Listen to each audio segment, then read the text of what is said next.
आणि यानंतर आणखीन एक ब्रेकिंग न्यूज अशी की मस्साजोगचे सरपंच संतोष देशमुख प्रकरणात राष्ट्रवादी काँग्रेस शरदचंद्र पवार पक्षाचे आमदार संदीप क्षीरसागर यांनी मोठा गौप्यस्फोट केला। संतोष देशमुख हत्या प्रकरणातील आरोपी कृष्णा आंधळे हा आरोपी सापडणार नाही असं आमदार संदीप क्षीरसागरांनी म्हटलंय। एखादा विषय अंगलट येतो तेव्हा तो माणूस गायब होतो असं संदीप क्षीरसागरांनी म्हटलंय।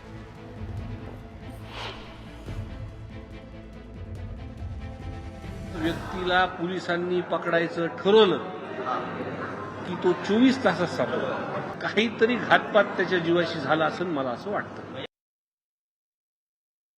आणखीन कुणाला जे काही माहीत असेल याचा अर्थ मी असा समजतो की त्यांचे आणि त्या आरोपीचे कुठेतरी आता संबंध आहेत आणि ते संबंध असल्याशिवाय ही माहिती त्यांना मिळू कशी शकते।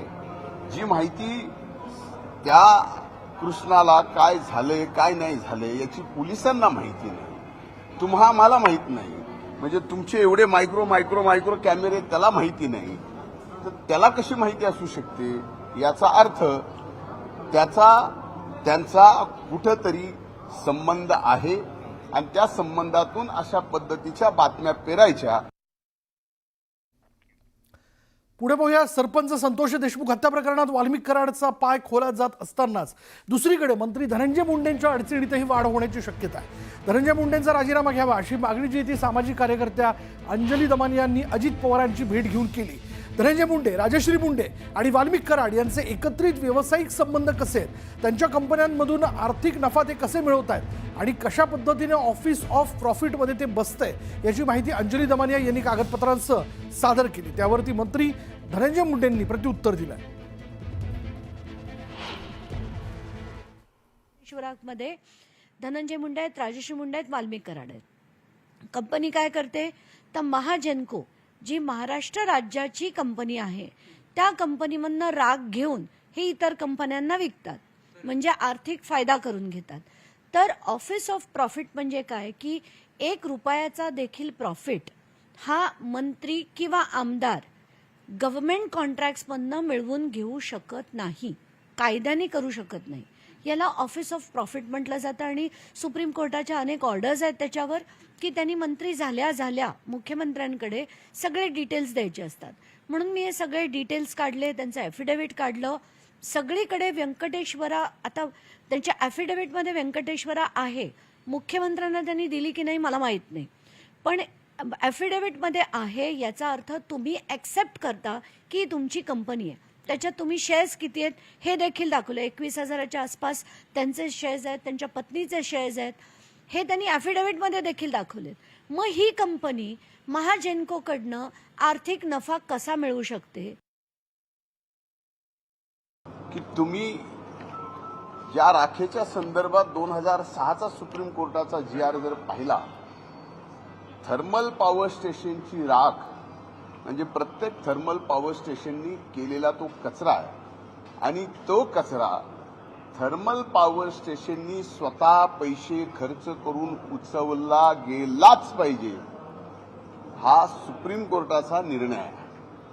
आणि अशा निर्णयाच्या बाबतीत हे डायरेक्ट सरकारशी संलग्न नाही, महानिर्मिती एक वेगळं मंडळ आहे, त्यामुळं मूलतः याच्याशी प्रॉफिट ऑफ बेनिफिटचा विषय कुठे येत नाही।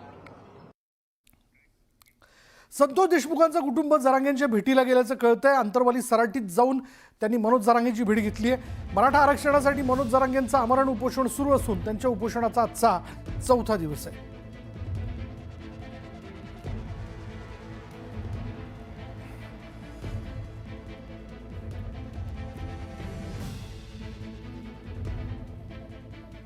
त्यामुळे संतोष देशमुख यांचं कुटुंब, त्यांची आई, संतोष देशमुखांची आई आणि पत्नीने आज जरांगेंची भेट घेतली। जरांगेंचं आरक्षणासाठी पुन्हा एकदा उपोषण सुरू आहे, त्यांच्या उपोषणाचा आजचा 4था दिवस आहे आणि या निमित्ताने त्यांची भेट घेण्याकरता ते अंतरवाली सराटीमध्ये पोहोचल्याचं आपण बघतोय।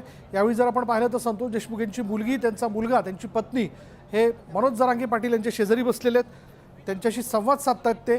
त्यांच्या उपोषणाचा आजचा 4था दिवस असल्याचं आपण पाहतोय।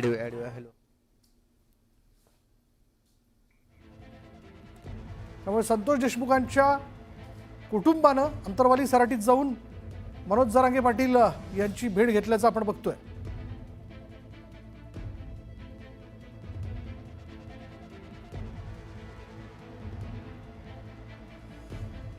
त्याच्या उपोषणाचा आजचा 4था दिवस.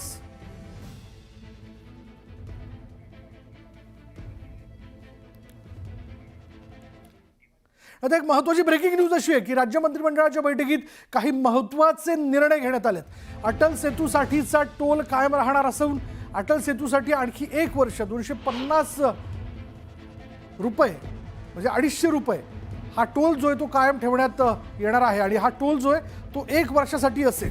1 वर्ष 250 रुपये वसूल करण्याच्या संदर्भातला निर्णय जो आहे, म्हणजे टोल वसूल करण्याच्या संदर्भातला निर्णय हा अटल सेतूच्या बाबतीत घेण्यात आल्याचं आपण पाहतोय. तर खासदार संजय राऊत यांनी आरोपी वाल्मिक कराड यांच्याबद्दल गौप्यस्फोट केला. यावेळी त्यांनी भाजपवर निशाणा साधला. वाल्मिक कराड राजकारणात येईल आणि राजकारणात आल्यावर तो भाजपच्या गटात दिसेल असं राऊत म्हणाले. तसंच बीड प्रकरणात सुरेश धस यांचं तांडव सुरू असल्याचं संजय राऊत यांनी म्हटलं.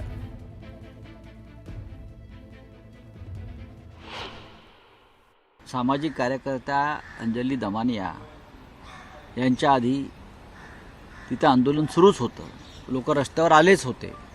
सुरेश धस यांनी तर तांडव केलेलं आहे. बीडमधल्या दहशतवादाविरुद्ध धसांचं तांडव सुरू आहे. तांडव. आणि त्या तांडवाला शासकीय आशीर्वाद असल्याशिवाय तांडव होऊ शकत नाही. मिस्टर कराड हे इस्पितळात आहेत.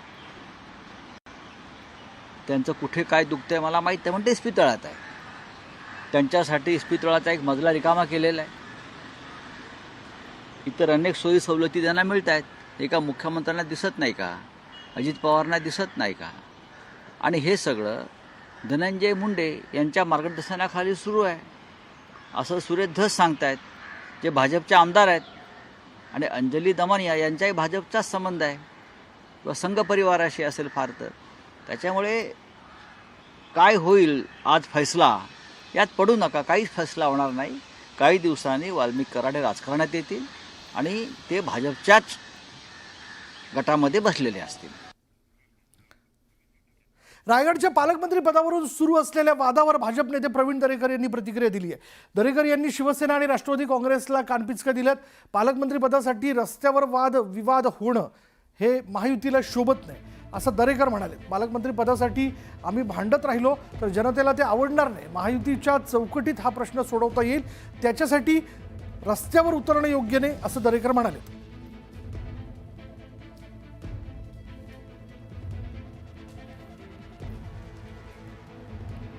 अजित पवारांचे निकटवर्तीय